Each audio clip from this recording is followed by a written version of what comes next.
Hello बच्चों, I hope आप लोग बहुत बढ़िया हो गए, घर में सेफ़ हो गए। तो पिछले लेक्चर में हमने बात करी थी आपके प्योरीफिकेशन ऑफ कोलोइडल सॉल्यूशन की, जो भी कोलोइडल सॉल्यूशन होते हैं हम उनको किस तरह से प्योरीफाई कर सकते हैं, किस तरह से साफ़ कर सकते हैं। हमने सिंपल से मेथड देखे थे। आई होप आपको समझ आ गए होंगे। कुछ उसके अंदर आई डोंट थिंक सो कि आपको प्रॉब्लम आई होगी। तो आज हम बात करने वाले हैं प्रॉपर्टीज़ ऑफ कोलोइडल सॉल्यूशन की, कि जो भी कोलोइडल सॉल्यूशन होते हैं, है ना, कि जितने भी लाइक कोलोइड की लाइक डिस्पर्जन मीडियम के अंदर हमने डिस्पर्स फेज को डाल दिया। ठीक है, तो आज हम बात करने वाले प्रॉपर्टीज़ ऑफ कोलोइडल सॉल्यूशन की, कि अब कोलोइडल सॉल्यूशन की क्या क्या प्रॉपर्टी होती हैं, क्या ये चार्ज होते हैं, इनकी कैसी कोलिगेटिव प्रॉपर्टी होती हैं, ये क्या लाइट को स्केटर करते हैं, इनका रंग कैसा होता है, इनका रूप कैसा होता है। कुछ इस तरह की हम बातें आज इनकी करने वाले हैं। सारी तो नहीं करेंगे, कुछ करेंगे, एक एक करके देखते हैं। चलो कोलोइडल सॉल्यूशन की प्रॉपर्टीज़ के बारे में सिंपल है, थ्योरेटिकल पार्ट है। ठीक है, और मे भी आपको ऐसा लगता हो कि नोट्स में बहुत ज़्यादा लिखा होता है, बट ये इंपॉर्टेंट है। क्योंकि अभी से हम 1-2 महीने बाद, 3 महीने बाद जब हम इन नोट्स को देखेंगे, इनके अंदर सब बातें लिखी होंगी, तो हमें समझने में ईजी होगा। मान लो हमने बहुत ज़्यादा लिमिटेड लिखा, फिर जब हम बाद में याद करेंगे 2-3 महीने बाद, तो शायद से हमें सारी बातें याद ना आए। और एक और बात, क्योंकि सिलेबस कम हो चुका है, ठीक है, सिलेबस काफ़ी रिड्यूस हो चुका है, तो हर एक चीज़ पे फोकस रहेगा। MCQ भी आएंगे, तो इसलिए हमें हर एक टॉपिक को डिटेल में करना है, अच्छे से करना है। ठीक है, तो प्रॉपर्टी, सबसे पहले प्रॉपर्टी देखते हैं कोलोइडल सॉल्यूशन की, कोलिगेटिव प्रॉपर्टी, कि जो भी कोलोइडल सॉल्यूशन होते हैं किस तरह से कोलिगेटिव प्रॉपर्टी को शो करते हैं। हमने ट्रू सॉल्यूशन में तो बात कर लिया था कि ट्रू सॉल्यूशन के अंदर कोलिगेटिव प्रॉपर्टी कैसे वेरी करती है ना, है ना, कि कोलिगेटिव प्रॉपर्टी किस पे डिपेंड करती हैं, नंबर ऑफ़ पार्टिकल पे, कि जितने ज़्यादा नंबर ऑफ़ पार्टिकल होंगे उतनी ही ज़्यादा किसी सॉल्यूशन की कोलिगेटिव प्रॉपर्टी होगी। कोलिगेटिव प्रॉपर्टी कौन सी थी? Elevation in boiling point, depression in freezing point, relative loading in vapour pressure, है ना, ये सब थी। और कौन सी थी? Osmotic pressure. ठीक है, तो जनरली कोलिगेटिव प्रॉपर्टी कैसी होती है कोलोइडल सॉल्यूशन की? देखो, ट्रू सॉल्यूशन की जो कोलिगेटिव प्रॉपर्टी होती है ना, वो जनरली हायर होती है। क्यों? क्योंकि ट्रू सॉल्यूशन के पार्टिकल इतने ज़्यादा छोटे होते हैं कि वो जनरली सॉल्यूशन के अंदर लार्ज अमाउंट में प्रेजेंट होते हैं। बट कोलोइडल सॉल्यूशन में ऐसा नहीं होता। ऐसा क्यों नहीं होता? क्योंकि देखो, कोलोइडल सॉल्यूशन के पार्टिकल बहुत ज़्यादा बड़े होते हैं। ठीक है, तो सॉल्यूशन के अंदर वो बड़े बड़े पार्टिकल लेस अमाउंट में ही प्रेजेंट होते हैं। तो जनरली क्या होता है कोलोइडल सॉल्यूशन की कोलिगेटिव प्रॉपर्टी जनरली लेस होती है ट्रू सॉल्यूशन के कंपैरिजन में। ठीक है, और इसका रीज़न क्या है? Due to greater size of colloidal particles, hence lesser will be particle in solution. क्यों? क्योंकि बड़ा साइज होता है, तो इसलिए जनरली सॉल्यूशन के अंदर कोलोइडल सॉल्यूशन के काफ़ी कम पार्टिकल होते हैं ट्रू सॉल्यूशन के मुकाबले। ठीक है, so lesser the colligative property. Example से समझते हैं, तुम्हें चीज़ें और समझ आएंगी। मान लो तुमने एक 100 ग्राम लिए कोलोइडल पार्टिकल, और दूसरी जगह तुमने लिए 100 ग्राम ट्रू सॉल्यूशन के पार्टिकल। ठीक है, 100 ग्राम ले लिए कोलोइडल पार्टिकल, ले लिए 100 ग्राम ट्रू सॉल्यूशन के पार्टिकल ले लिए। हमें मालूम है कोलोइडल पार्टिकल बहुत ज़्यादा बड़े होते हैं, ट्रू सॉल्यूशन के पार्टिकल छोटे होते हैं। ठीक है, तो 100 ग्राम में कितने पार्टिकल हुए? बस 30 पार्टिकल। और 100 ग्राम ट्रू सॉल्यूशन के अंदर कितने पार्टिकल हुए? 80 पार्टिकल, है ना। तो देखो, तुमने मान लो सेम अमाउंट ऑफ सॉल्यूशन लिया, ठीक है, उसके अंदर ट्रू सॉल्यूशन के पार्टिकल ज़्यादा होंगे as comparison to colloidal particle. तो इसलिए ट्रू सॉल्यूशन की कोलिगेटिव प्रॉपर्टीज़ जनरली ज़्यादा होती हैं कोलोइडल सॉल्यूशन के मुकाबले। ठीक है, अब आगे बढ़ते हैं टिंडल इफेक्ट की तरफ। अब टिंडल इफेक्ट क्या होता है? हालांकि तुमने 9th-10th क्लास में पढ़ा होगा, बट फिर भी एक बार अच्छे से देख लेते हैं। एक्चुअली टिंडल इफेक्ट होता है कि simply just scattering of light bye colloidal particle, कि कोलोइडल पार्टिकल का फैला देना लाइट को। ठीक है, मान लो तुमने कोई कोलोइडल सॉल्यूशन है, तुमने क्या करा, उस पर टॉर्च मारी, तो क्या होगा? जैसे तुम टॉर्च मारोगे तो कोलोइडल पार्टिकल क्या करेंगे? उस लाइट को फैला देंगे, स्कैटर कर देंगे ना। तो उसी को बोलते हैं टिंडल इफेक्ट। ठीक है, it is the scattering of light by the colloidal particle and bright cone of light is called Tyndall cone. और जो भी उस लाइट का जो भी कोन बनता है उसको क्या बोलते हैं? टिंडल कोन। अभी इस कोन की बात करेंगे।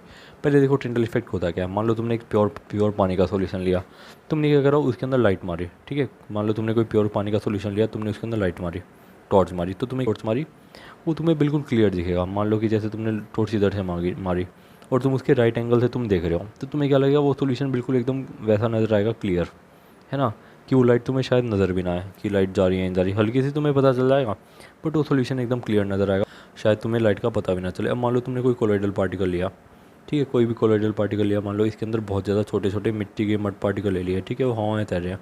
अब तुमने क्या करा? अब तुमने टॉर्च मारी, अब तुम देख रहे हो राइट एंगल से, मान लो तुमने टॉर्च इधर से मारी और हम देख इधर से रहे हैं। ठीक है, तो हमें साफ दिखेगा कि भैया इसके अंदर टॉर्च जा रही है, लाइट जा रही है।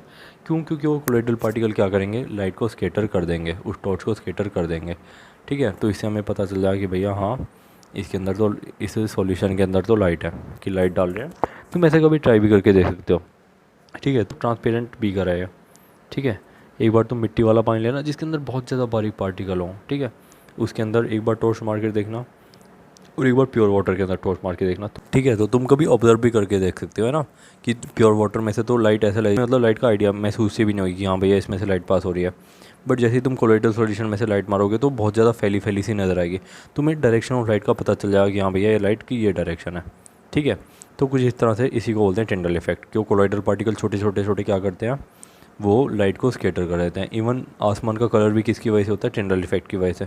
क्या होता है कि आसमान के अंदर बड़े छोटे छोटे कोलोइडल पार्टिकल होते हैं, जैसे मिट्टी विट्टी के, है ना, और भी दुनिया भर के, ठीक है। अब मान लो कि जैसे सन से लाइट वगैरह आई, सन से वाइट लाइट वगैरह आई, तो क्या करेगा वो कोलोइडल पार्टिकल ना, जो भी सन से लाइट आई वो इस तरह से कोलोइडल पार्टिकल में पड़ती है जो कि आसमान में है, ठीक है। इस तरह से वो वेवलेंथ पड़ती है कि जो भी हमारे पार्टिकल हैं वो लाइट को स्केटर कर देते हैं, और जो भी हमें आसमान है वो ब्लू दिखता है।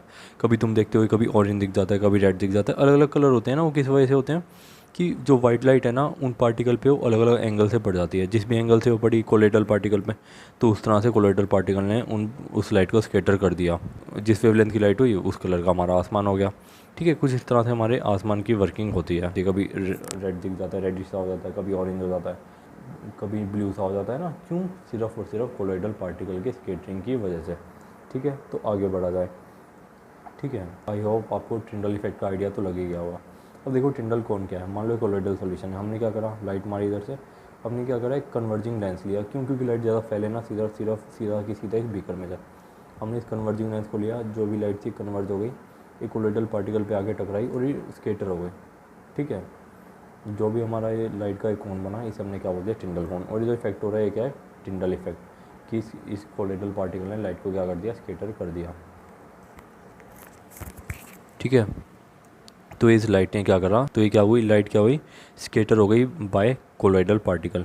अब देखो टिंडल इफेक्ट की मिनिमम रिक्वायरमेंट क्या है, कि ये थोड़ी कि अब हमेशा ही टिंडल इफेक्ट हो जाएगा, है ना, इसकी कुछ ना कुछ मिनिमम रिक्वायरमेंट है। तो पहली रिक्वायरमेंट देखो क्या है, diameter of the disperse particle is not much smaller than the wavelength of light used, कि जो भी ये डिस्पर्स पार्टिकल हैं, जो भी ये कोलोइडल पार्टिकल हैं, इनकी जो का डायमीटर है, जो भी इनका डायमीटर है, ये वेवलेंथ से छोटा नहीं होना चाहिए। थोड़ा बहुत छोटा चल जाएगा बट बहुत ज़्यादा छोटा नहीं होना चाहिए, बहुत ज़्यादा छोटा होगा तो फिर वेवलेंथ को लाइट को स्केटर नहीं कर पाएगा, ठीक है। तो diameter of the disperse particle is not much smaller than the wavelength of light used, ठीक है। और दूसरा, refractive indices of disperse phase and dispersion medium differ greatly in magnitude, कि जो भी इनके रिफ्रैक्टिव इंडिसेस होंगे डिस्पर्जन मीडियम और डिस्पर्जन मीडियम और डिस्पर्स फेस के, वो डिफरेंट होने चाहिए। अब इसका रीज़न क्या है, इसका रीज़न एक सिंपल सा रीज़न है, वो क्या है कि अगर मान लो इनके रिफ्रैक्टिव इंडिसेस सेम होंगे तो क्या होगा, पूरे के पूरे सॉल्यूशन के पार्टिकल ही उस लाइट को स्केटर कर देंगे ना, कोलोइडल पार्टिकल की तो बात बचेगी नहीं, ठीक है। तो डिस्पर्स फेस के और डिस्पर्जन मीडियम के जो भी रिफ्रैक्टिव इंडिसेस हैं वो अलग होने चाहिए। आई होप आपको ये चीज़ें टिंडल इफेक्ट की क्लियर हुई होंगी, ठीक है। तो आगे बढ़ते हैं और देखो अब एक बात करते हैं अल्ट्रा माइक्रोस्कोप की। अब अल्ट्रा माइक्रोस्कोप क्या होता है, ये ना एक ऐसा माइक्रोस्कोप होता है जो कोलोइडल पार्टिकल को बता सकता है कि इस सॉल्यूशन के अंदर कोलोइडल पार्टिकल है नहीं है, अगर हैं तो कितने हैं, ठीक है। ये क्या है, सिंपली एक माइक्रोस्कोप है जो कोलोइडल पार्टिकल का आइडिया देता है कि हैं या नहीं हैं तो कितने हैं, ठीक है। और ये किस प्रिंसिपल पे काम करता है, ये टिंडल इफेक्ट पे ही काम करता है। It is based on the principle of Tyndall effect. It only tells about the number of colloidal particle, doesn't tell about the shape and size of colloidal particle. ये सिंपली शेप और size को नहीं बताता colloidal particle के, सिर्फ और सिर्फ number of colloidal particle को बताता है।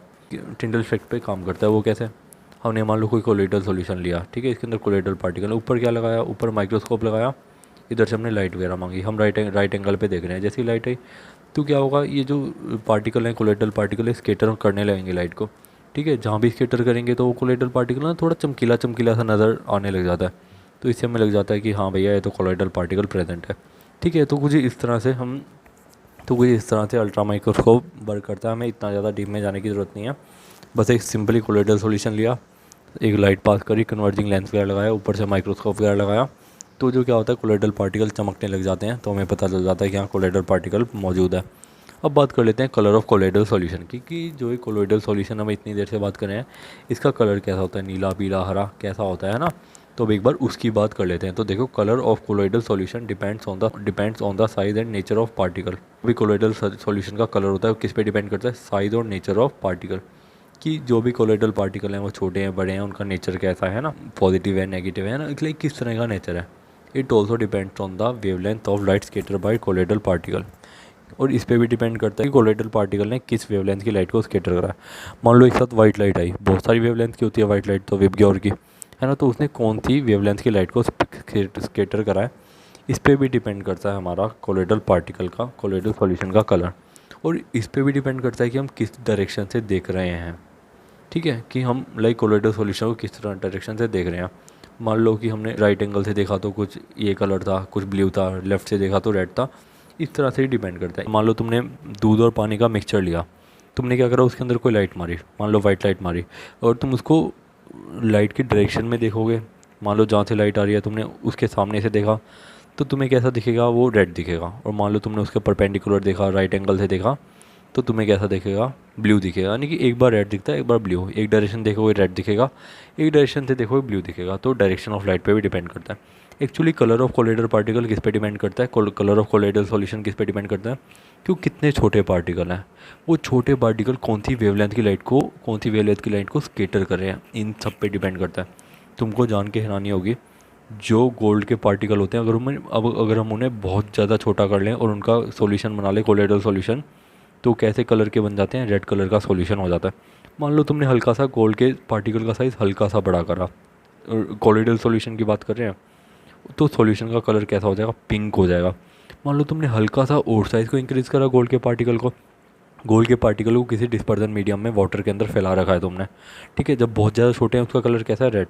तुमने हल्का सा बड़ा करा, कलर कैसा हो गया, पर्पल। तुमने और हल्का सा बड़ा करा गोल्ड के पार्टिकल का साइज, डिस्पर्स फेज का साइज, तो कलर कैसा हो गया, ब्लू। और तुमने हल्का सा बड़ा करा तो हमारा कैसा हो गया, हमारा गोल्ड का कोलोइडल सॉल्यूशन गोल्डन हो गया। तो इतनी ज़्यादा बड़ी बात है बच्चों, ये छोटी छोटी चीज़ों पे भी कलर डिपेंड करता है, कौन सी वेवलेंथ स्केटर हो रही है, उनका साइज़ क्या है ना, नेचर क्या है, किस चीज़ का हमारा डिस्पर्स फेस है, ठीक है।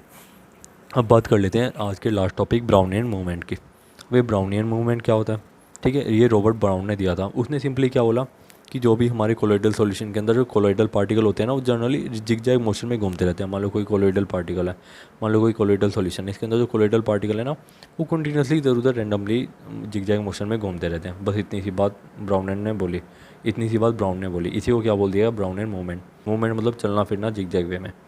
तो ब्राउनियन मूवमेंट में be defined at the continuous zigzag movement of colloidal particle in a colloidal solution. कि कोलोइडल सॉल्यूशन के अंदर कोलोइडल पार्टिकल जिगजैग वे में घूमते जा रहे हैं, घूमते जा रहे हैं, घूमते जा रहे हैं, ठीक है। Smaller the size, lesser the viscosity, greater the motion. जितना ज़्यादा कोलोइडल पार्टिकल का छोटा साइज होगा, जितनी कम उसकी विस्कोसिटी होगी, बहने की क्षमता, उतना ज़्यादा उतना ज़्यादा उसका क्या होगा, मोशन होगा, मोमेंट होगा, ठीक है। और इसी वजह से हमारा कोलोइडल सॉल्यूशन स्टेबल हो पाता है। क्यों, क्योंकि मान लो कोलोइडल पार्टिकल रेंडमली घूमते रहेंगे तो स्टेबल होंगे, तो इस वजह से हमारा कोलोइडल सॉल्यूशन क्या होगा, स्टेबल होगा, ठीक है बच्चों। तो आगे बढ़ते हैं। आई होप आपको चीज़ें समझ आ रही होंगी। और साथ में ब्राउन ने ये भी बात बोली कि जो भी कोलोइडल पार्टिकल होंगे वो इतने छोटे होते हैं कि वो उसको ग्रेविटी के फोर्स का कोई असर नहीं होता, ठीक है। अब बात कर लेते हैं ये ब्राउनियन मूवमेंट का रीज़न क्या है, जो भी मूवमेंट हो रहा है जिगजैग मोशन, इसका रीज़न क्या है। तो रीज़न क्या बताया जाता है, क्या थ्योरी है कि जो भी डिस्पर्जन मीडियम के पार्टिकल होते हैं ना, वो बड़े छोटे होते हैं कोलोइडल पार्टिकल के मुकाबले। तो क्या होता है, उनकी काइनेटिक एनर्जी ना हाई होती है। काइनेटिक एनर्जी यानी कि घूमने फिरने की एनर्जी बहुत ज़्यादा हाई होती है। तो डिस्पर्जन मीडियम के पार्टिकल जनरली घूमते रहते हैं, तेज तेज इधर उधर घूमते रहते हैं। जैसे इधर उधर घूमते हैं तो क्या करते हैं, कोलोइडल पार्टिकल को टक्कर मारते हैं, कोलिजन करते हैं।